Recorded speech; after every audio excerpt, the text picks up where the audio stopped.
Okay, the mic is on, and I trust that you can all hear me. Hopefully you can. Welcome everybody.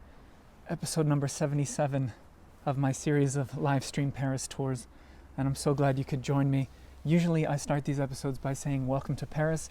As you're going to see in a second, it's not quite the case this time around. Hi everybody. Welcome to my backyard.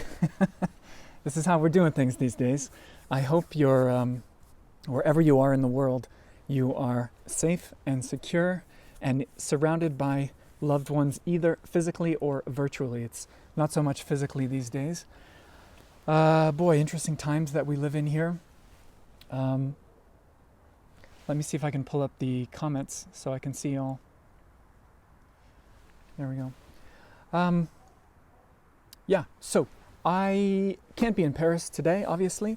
But coming to you from my backyard, we're going to do sort of a virtual walk, or maybe a virtual walk, because I want to talk to you about a square that I really love called the Place des Victoires. And we're going to go there in our minds. I've got some images to show you and some old historical stuff. And hello, everybody. I can see if I'm looking down here, it's because I've got my comments off to the side. And I really appreciate you being here with me. Thank you.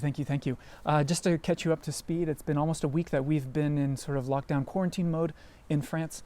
And it's been a week now that the girls, my two young girls, have been out of school. School has been closed.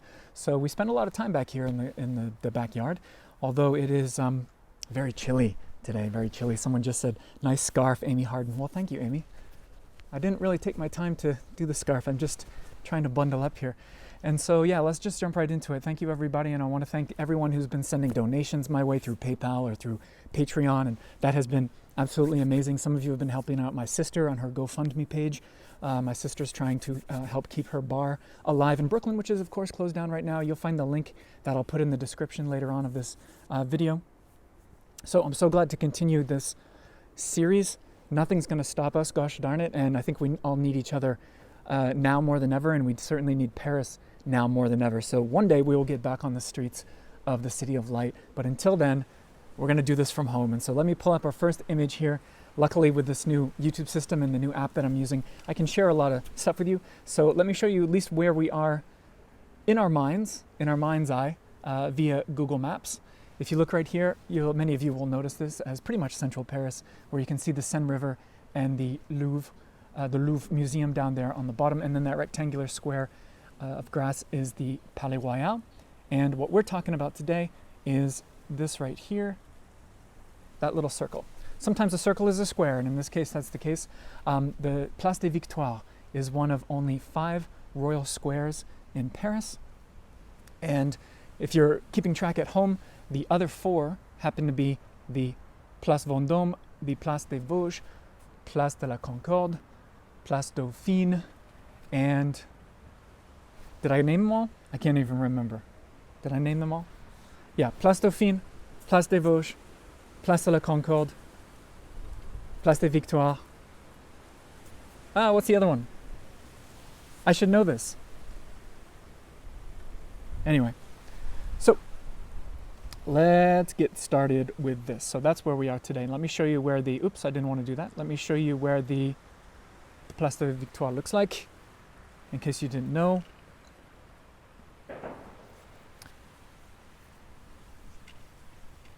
And let's just jump right into it. So the square, the history of this square is actually pretty extraordinary. I'm trying to pull up the comments on my screen, which I'm having trouble doing, which is a little disconcerting. I can't see your comments there on the screen, but that's all right. Okay, so let's just jump into this. In the 1670s, there was a treaty called the Treaty of Nijmegen, signed by King Louis XIV of France, which is the gentleman we see on the horse here.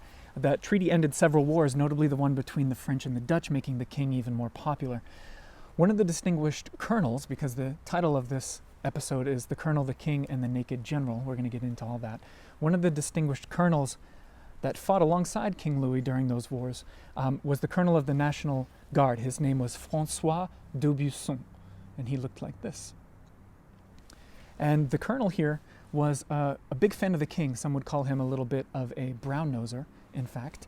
And he wanted to create a square to celebrate the victories of King Louis, hence the Place des Victoires, or the Square of Victories. And so he purchases a huge mansion, this colonel. He razes most of it to the ground. He envisions an enormous central statue of the king, King Louis XIV, surrounded by private homes, including the colonel's home as well.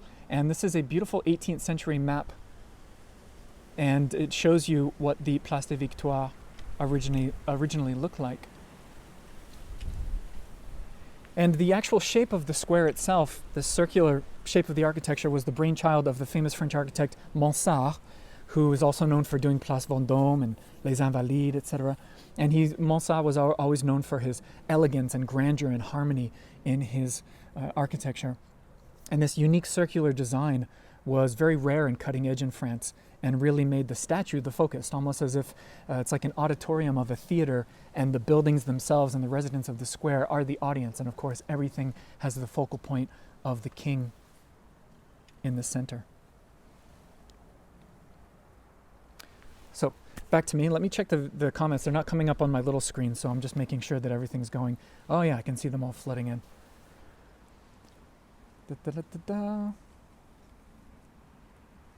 Hi everybody. So back to this. So the square needs to be built, and I want to focus on the statue itself and the creation of the very first statue. And I can show you what that looks like, because we do have a drawing of sorts. That's what Place des Victoires originally was meant to be.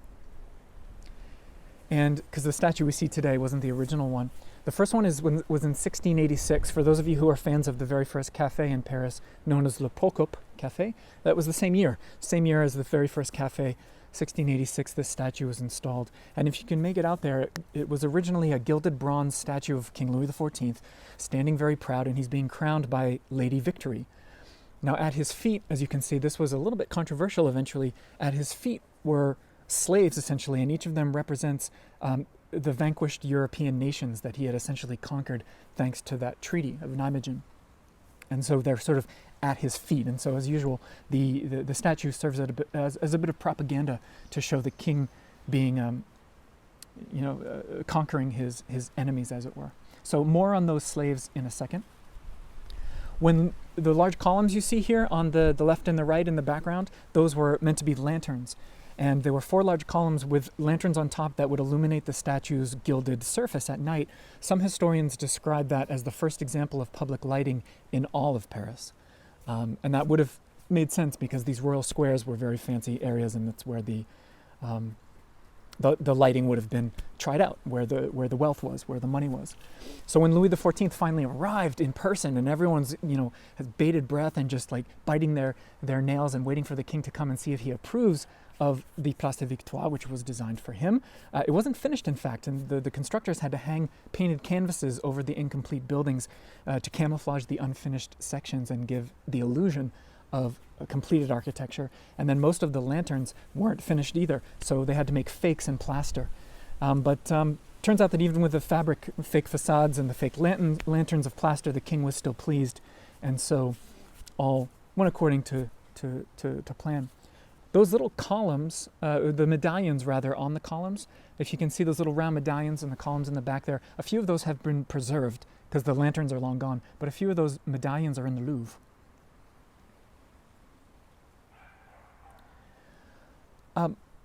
Speaking of those slaves, let's go back to the slaves, because they were removed during the French Revolution. The French Revolution didn't quite like this idea of...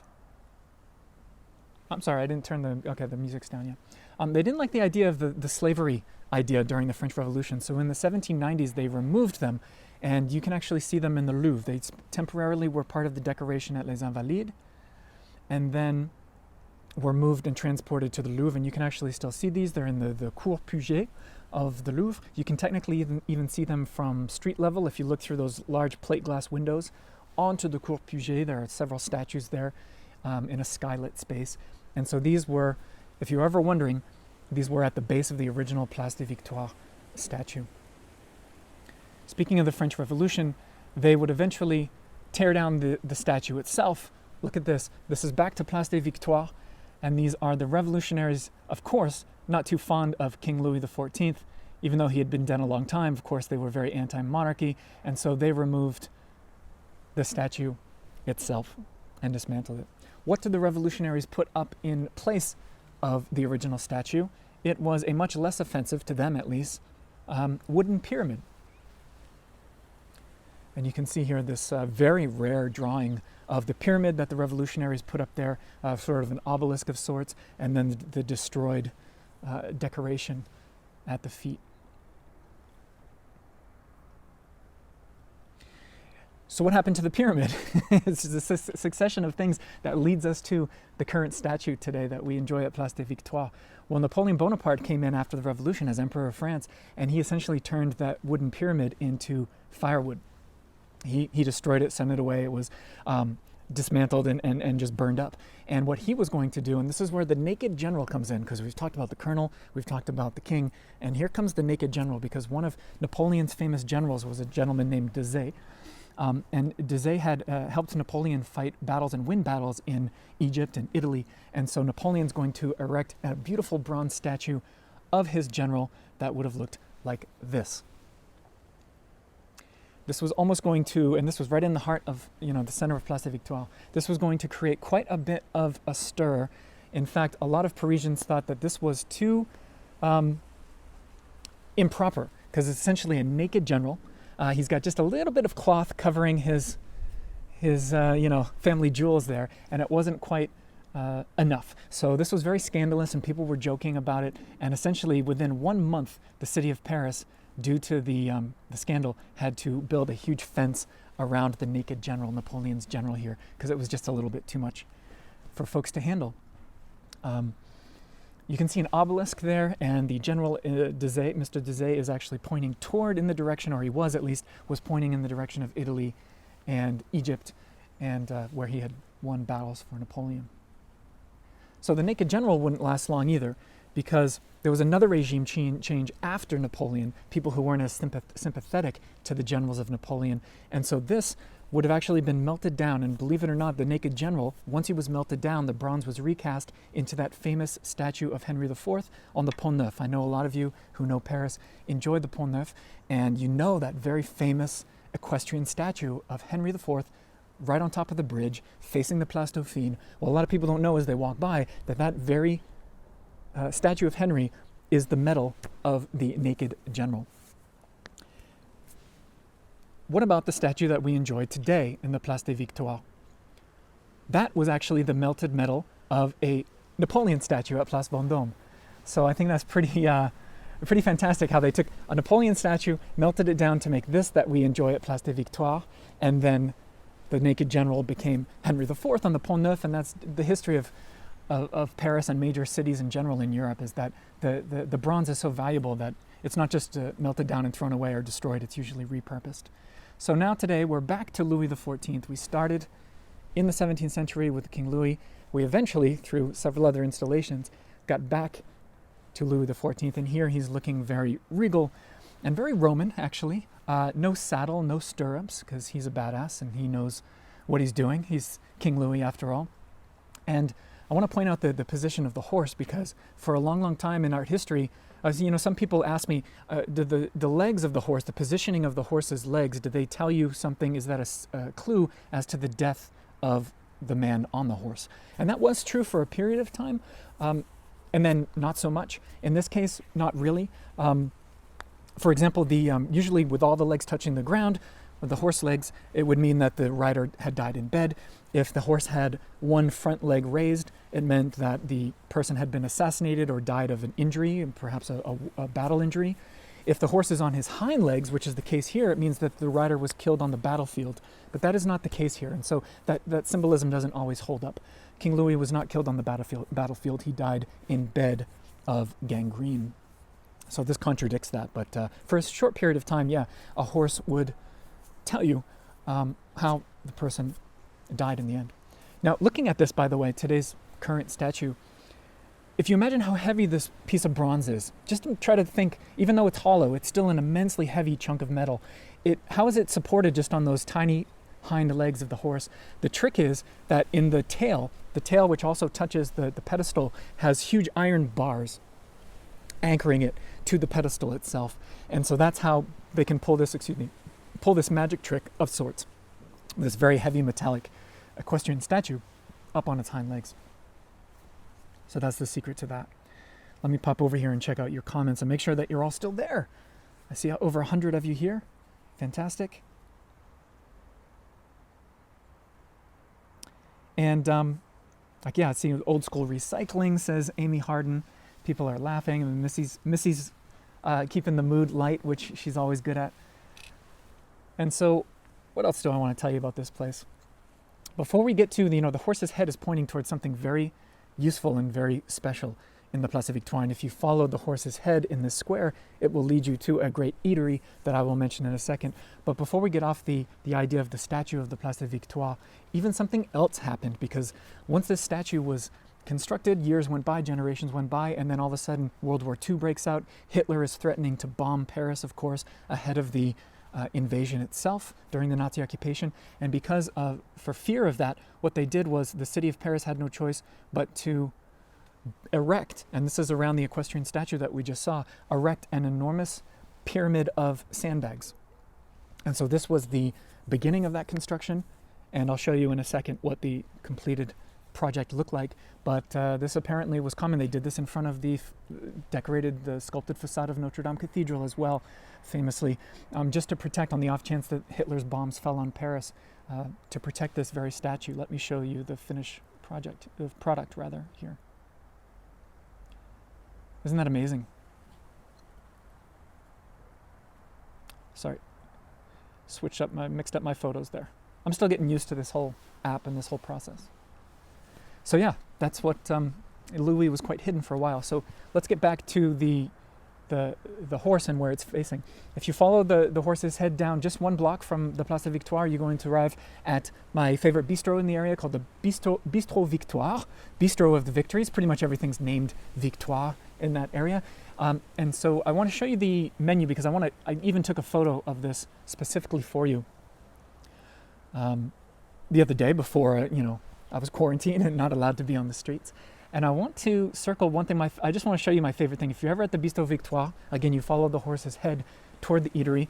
These tartines right here is really where it's at. They're extremely affordable. I still don't know how this place manages to charge so little for their meals. But a tartine, if you don't know, is a sort of French open-faced sandwich, usually on bread or quite often toast.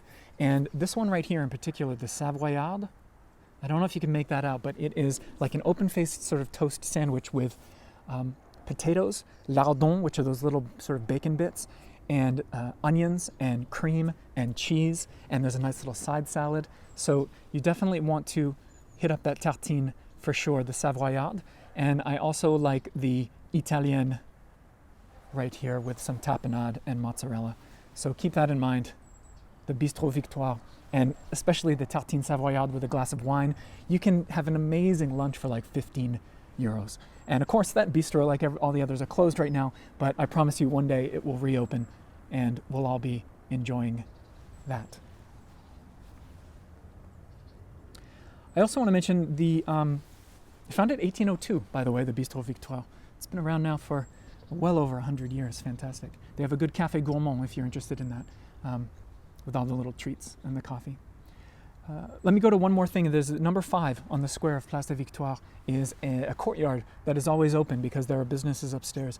And I highly recommend that you pop into number 5 of the square, because there's a beautiful staircase that I took a photo of just for you.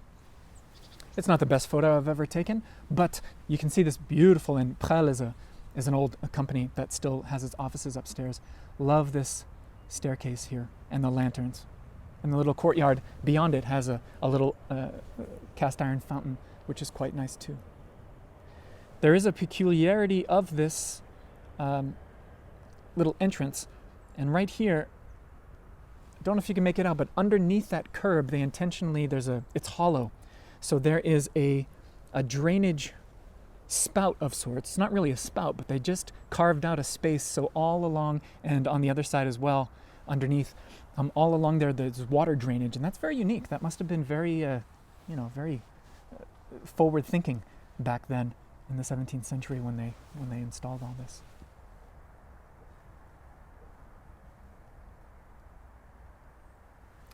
So yeah, back to my backyard. Let me check on the comments and make sure that you're all still there. I want to thank you so much for joining, and I hope that you're enjoying this little distraction. It's all about distractions right now, isn't it? And I hope that you're all staying sane and staying occupied, and I hope that you're finding ways to remind yourselves what you're grateful for. Certainly all of this quality time that I've had with my daughters at home has been challenging, but also really eye-opening about what really matters, and I think we're all coming face to face with that. So certainly one of the things that really matters is our love for Paris and our love of beauty in general and human accomplishment, which for me is what Paris represents, and I'm so happy that we can still continue to do that via technology and whatnot. What else did I want to mention to you? Let me go ahead and thank my newest patrons, because I always like to do that now each episode. If you don't know, patreon.com is a way that I support myself through donations from monthly donations from fans and followers, and I need it now more than ever, to be honest, because obviously the tourism is just kaput. But thankfully, my Patreon followers, my freaks out there, thanks to all of you, you're going to keep me going through this time, and my whole family going through this time. And I happen to have my list of new patrons, and I just wanted to give you all a little shout out. You deserve it. So the newest folks to join me have been Meg Lindley. Thank you, Meg, out there. Lois Lazowski, Donna Thomas, Carmen L., Robin Ward. Thank you very much. Ginny Vandelicht, Catherine Pierce, Karen B. Thank you so much. Chuck Gideon, Zuzana. No last name. She just calls herself Zuzana. I like that. Sounds like a superhero.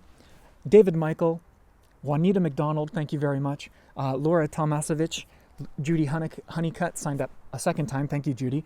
Dan Poffenberger. Hey, Dan, how's it going? Laura, his wife, has been a fan and a follower and a member of our wonderful community for a long time, and she got her husband, Dan, to come along. So it's great to have both of the Poffenbergers. That's a name that I don't think I'll soon forget. It's great to have both of you in our community. Claire Hart has signed up recently, and also Yvonne Crossen-Grubel. I'll put a link in the description here if you want to become a Patreon supporter and get a lot of rewards and be part of our private community. Speaking of that, after this, I'm going to do usually it's a cafe chat on the streets of Paris. Today it's a champagne chat from my backyard here. I've prepared a little plate of goodies for myself. Going to crack open a bottle of champagne. Anyone out there around the world who's watching live with me, whatever time of day it is, you do have the right, officially in these times, you have the right to have a drink with me.